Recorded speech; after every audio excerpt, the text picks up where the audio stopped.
नमस्कार, बहुत स्वागत है आप सभी का हमारे खास चुनावी बुलेटिन। 300 सीट, 300 रिपोर्टर और बिग पिक्चर आपके सामने हम रखने जा रहे हैं। जी हां, चूंकि अब इंतजार की घड़ियां खत्म होने वाली हैं। लंबे अंतराल के बाद में, लंबे दौर के बाद में, चुनाव प्रचार के दौर के बाद में अब बारी जनता की है और निर्वाचन आयोग ने तैयारी कर ली है।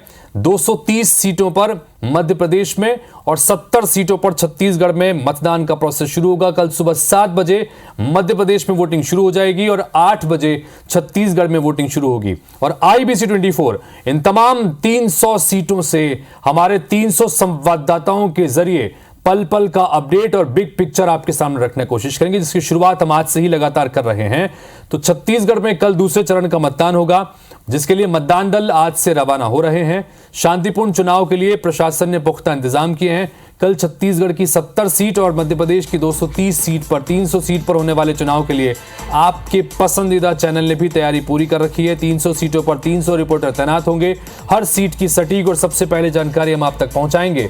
और इसके पहले आज हम संभागवार सीटों की जानकारी भी आपको दे रहे हैं। संभागवार किस तरह के आंकड़े हैं, किस तरह की बातें हुई, क्या मुद्दे थे।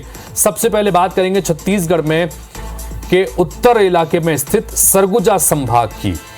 इस संभाग में कुल 14 सीटें आती हैं। सभी 14 सीटों पर फिलहाल कांग्रेस का कब्जा है। 17 नवंबर को होने वाले विधानसभा चुनाव के लिए 14 सीटों पर 163 प्रत्याशी मैदान में हैं।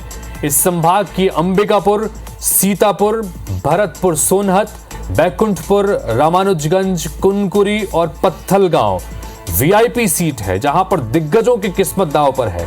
चुनाव प्रचार के दौरान केंद्र की योजनाओं को लेकर जमकर आरोप प्रत्यारोप यहां का सिलसिला चला। बीजेपी ने कांग्रेस पर TS सिंहदेव को CM का चेहरा बताकर जनता को बरगलाने का आरोप 2018 में लगाया। वहीं प्रचार के दौरान कांग्रेस ने कोरिया को संभाग बनाने का बड़ा वादा अभी हाल ही में किया है। इस संभाग में बीजेपी की ओर से प्रधानमंत्री नरेंद्र मोदी, अमित शाह, राजनाथ सिंह, JP नड्डा और वहीं कांग्रेस की तरफ से राहुल गांधी, मल्लिकार्जुन खड़गे और खुद मुख्यमंत्री भूपेश बघेल स्टार प्रचारक रहे। तो कुल मिलाकर तमाम तरीके से जोर आजमाइश यहां पर चलती रही और इसलिए भी महत्वपूर्ण सरगुजा संभाग की पिछले विधानसभा चुनाव में इस संभाग की 14 में से 14 सीटों पर कांग्रेस का कब्जा था। और यहां पर कांग्रेस पार्टी जहां अपने उस प्रदर्शन को दोहराने की जुगत में लगी है, कोशिश में लगी है, तो भारतीय जनता पार्टी ने अपना सब कुछ झोंक दिया है कि सरगुजा संभाग में अपने प्रदर्शन को बेहतर करे और यहां पर ज्यादा से ज्यादा सीट जीतने की कोशिश की जाए।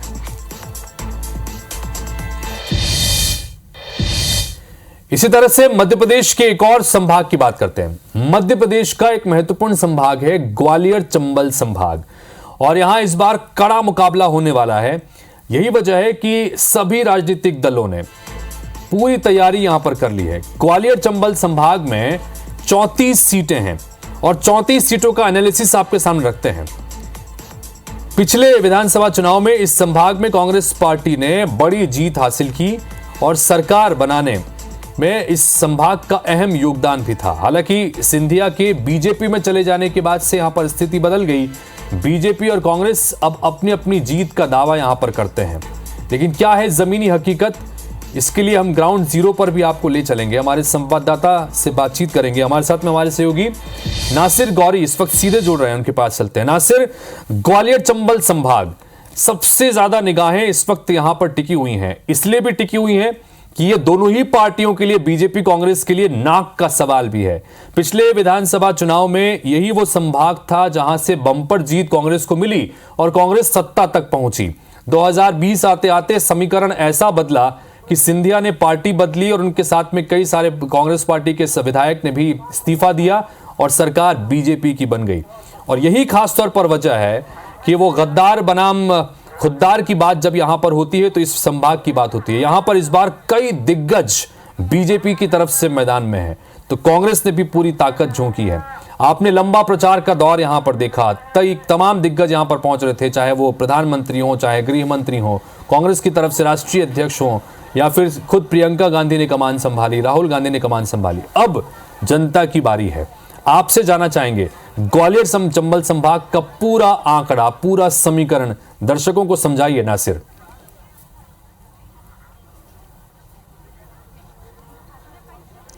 देखिए, ग्वालियर चंबल संभाग की जो 34 विधानसभा सीटें हैं बहुत ज्यादा अहम है, क्योंकि मध्य प्रदेश के विधानसभा चुनाव के इतिहास में पहली बार 2018 में कांग्रेस ने बढ़त बनाई थी, 26 सीटें जीत कर आई थी।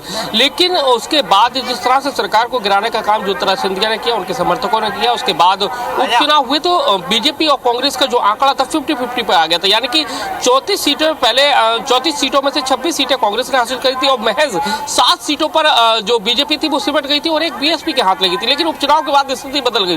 लेकिन इस चुनाव में कहीं ना कहीं जो बीजेपी की जो छत्रप है ग्वालियर चंबल संभाग में, अक्सर कहा जाता था कि कांग्रेस में छत्रप होते हैं, लेकिन इस बार ऐसा उल्टा हुआ है, बल्कि बीजेपी की छत्रप यहां पर ग्वालियर चंबल संभाग में पैदा हो गए। ज्योतिरादित्य सिंधिया एक बड़े छत्रप है, उसके बाद नरेंद्र सिंह तोमर को चुनावी मैदान में भी भेज दिया गया। दिमनी विधानसभा क्षेत्र से वो चुनावी मैदान में हो, वहां पर भी उनकी सीट बिल्कुल त्रिकोणीय मुकाबले में फंसी हुई है। यानी कि बीएसपी ने यहां पर खेल बिगाड़ दिया। अगर 34 सीटों की बात करें तो 10 सीटें ऐसी हैं जहां पर बीएसपी ने खेल बिगाड़ने का काम किया है, यानी कि जीत नहीं पाएंगे तो हम खेल जरूर बिगाड़ देंगे, ये स्थिति पैदा कर दी। लेकिन इसके बाद बीजेपी को सबसे ज्यादा डर अपने बागियों से नहीं बल्कि भीतरघातियों से था। उसको समझाने की कोशिश में खुद गृह मंत्री अमित शाह ने अपने हाथों में कमान ली। 34 विधानसभा सीटों के जितने भी 240 से ज्यादा कार्यकर्ता थे, जो जिन रीढ़ कही जाती है उनकी, उनको बुलाया, उनसे 1-to-1 बातचीत की। जो बागी लोग थे उनको बुलाया, उनसे बातचीत की, क्योंकि ग्वालियर चंबल संभाग ऐसा कहा जाता है कि जिस पर ज्यादा सीटें आ जाती है वो कहीं ना कहीं मध्य प्रदेश की सत्ता उसके हाथ में होती है। तो इसीलिए बीजेपी ने पूरी जान झोंक दी। पीएम नरेंद्र मोदी की सभाएं होती है, गृह मंत्री अमित शाह की सभाएं होती है, राजनाथ सिंह की होती है, केशव प्रसाद मौर्य, सीएम शिवराज सिंह चौहान की अनगिनत सभाएं होती है। उसके साथ ही ग्वालियर चंबल संभाग की जो सिंधिया के प्रभाव वाली सीटें थी, उसके साथ ही उनके समर्थकों की सीट थी, वहां पर सिंधिया ने लगभग 1 सैकड़ा से ज्यादा सभाएं की। उसके बाद हर समाज से आकर उनके सम्मेलनों में हिस्सा लिया, उनसे 1-to-1 बातचीत की। तो कुल मिलाकर देखा जाए तो ये चुनाव महज विधानसभा का चुनाव नहीं, बल्कि कुछ नेता हैं जो बीजेपी के, उनके राजनीतिक भविष्य का भी चुनाव है। उनका राजनीतिक भविष्य आने वाले वक्त में क्या होने वाला है। उसके साथ ही कांग्रेस को के भी लोगों को अपना दिखाना यह है कि ज्योतिरादित्य सिंधिया के जाने के बाद कांग्रेस कमजोर नहीं हुई है, बल्कि वो मजबूत हुई है। इस तरह का दावा कांग्रेस कर रही है। हालांकि दिग्विजय सिंह लगातार यहाँ पर कैंप करे रहे, सभाएं ली, जो लोग रूठे थे उनको मनाने की कोशिश की, उनके बेटे जयवर्धन सिंह वो भी मैदान में रहे। तो बीजेपी और कांग्रेस ग्वालियर चंबल संभाग को लेकर बहुत ज्यादा फोकस की। लेकिन अब चूंकि आज मतदान दलों का रवाना होने का जो सिलसिला है, लेकिन इस बार पहली बार ऐसा देखने में आ रहा है कि 2018 की अपेक्षा इस बार अति संवेदनशील मतदान केंद्रों की संख्या बहुत तेजी से बढ़ी है।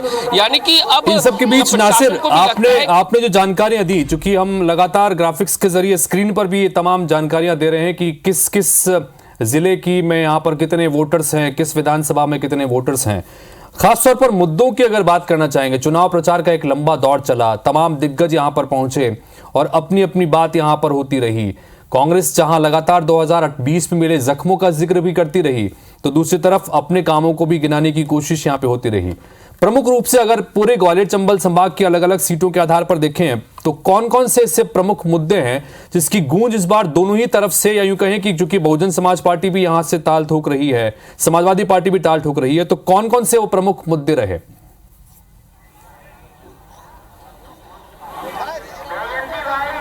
देखिए, बिजली, सड़क, पानी मुद्दा ये हर चुनाव में रहता है, चाहे विधानसभा हो, चाहे लोकसभा हो और फिर नगरीय निकाय। लेकिन इस बार जो था कि चंबल से पानी लाने का एक अहम मुद्दा ग्वालियर के लिए आज भी बना हुआ है। इसके साथ ही अवैध उत्खनन सबसे बड़ा मुद्दा बना हुआ है, क्योंकि यहाँ पर ग्वालियर चंबल संभाग में जितनी भी खदानें हैं, रेत की खदानें, वहाँ पर उत्खनन जारी है, नदियों का सीना छन्नी करने का काम किया जा रहा है। इसके साथ ही अभी कुछ दिनों पूर्व व्यापक घोटाले की तर्ज पर पटवारी घोटाला था, इसको लगातार कांग्रेस ने भुनाने का काम किया। लेकिन उसके साथ ही ग्वालियर ग्वालियर चंबल संभाग का एक बड़ा प्रोजेक्ट जो था एक्सप्रेस वे, उसको लेकर भी लगातार कांग्रेस ने निशाना साधा है, क्योंकि कई वक्त हो गया है, 3 बार का सर्वे हो गया है। किसानों की जमीन को लेकर अधिग्रहण का मुद्दा है, वो लगातार छाया हुआ है। अभी तक ड्राइंग फाइनल हो गई है, बड़ा प्रोजेक्ट है 800 करोड़ रुपए से ज्यादा का, वो एक मुद्दा बहुत ज्यादा अहम रहा। चंबल से पानी लाने का रहा, फिर उसके बाद एलिवेटेड रोड का मुद्दा।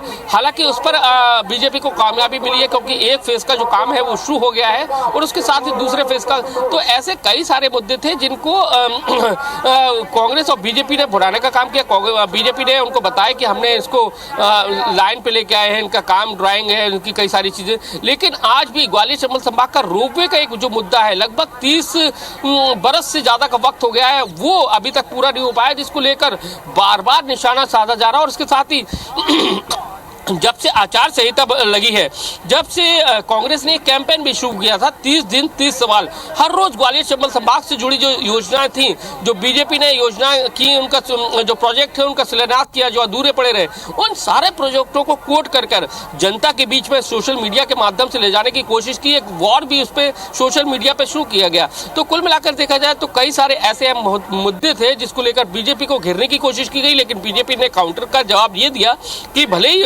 उन्होंने इन प्रोजेक्टों को ले लिया, लेकिन कई सारे ऐसे प्रोजेक्ट हैं जो अभी भी वर्किंग कर रहे हैं। और एक सबसे अहम जो बीजेपी जिसको कैश कराना चाहती है, सिंधिया का ड्रीम प्रोजेक्ट है, यानी कि ग्वालियर का एयरपोर्ट। यानी कि चलिए, मैं नासिर आपसे एक कठिन सवाल पूछ रहा हूं, नासिर एक कठिन सवाल पूछ रहा हूं, क्योंकि हम लगातार मुद्दों की बात करते रहे, हम लगातार ये देखते रहे कि किन किन नेता ने आकर किस किस तरीके से यहां पर अपनी बात रखी। अब कठिन सवाल ये कि आपके अपने नजरिए से, या तमाम जो हमारे पत्रकार फ्रेटर्निटी के लोग हैं, जो जानकार हैं, राजनीति के जानकार हैं, विश्लेषण करते हैं, उनके नजरिए से आपको जानना चाहेंगे। क्योंकि पिछला विधानसभा चुनाव कांग्रेस ने यहां पर एक तरफा प्रदर्शन किया था, 35 जो सीटें उसमें से करीब 26 सीटें यहां पर जीतने में, 34 में से 26 जीतने में कामयाब रहे थे।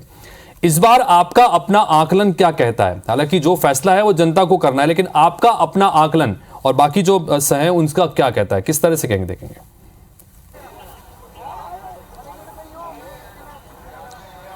देखिए, अगर कहा जाए तो कांग्रेस अब आज़ाद हो गई है। पहले कहा जाता था कि सिंधिया के बगैर पार्षदी का भी टिकट नहीं मिलता है, लेकिन ऐसा पहली बार हुआ कि जब बीजेपी में सिंधिया चले गए तो उनके समर्थकों के 4 टिकट काटे गए। जो सिटिंग में विधायक थे उनके टिकट काटे गए और उसके साथ ही मंत्रियों के तक के टिकट काट दिए गए।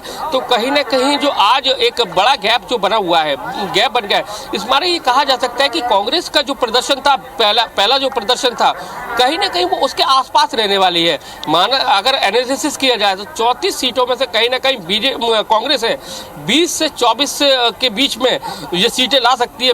बीजेपी को ज्यादा फायदा नहीं होने वाला है, क्योंकि अभी भी बीजेपी के मूल कार्यकर्ता और जो सिंधिया समर्थक है जो आए हैं, उनके बीच में आज भी एक तालमेल नहीं बैठा है और इसका भुगतान शायद इस चुनाव में करना। चलिए, तो ये हमारे सहयोगी हैं नासिर गौरी, उनका आकलन है, और ये आकलन जमीन पर, चूंकि हमारे संवाददाताओं की टीम लगातार रिपोर्टिंग के लिए पहुंचती है, तो वहां से जो फीडबैक मिलता है उसके आधार पर हम आपके सामने रख रहे हैं।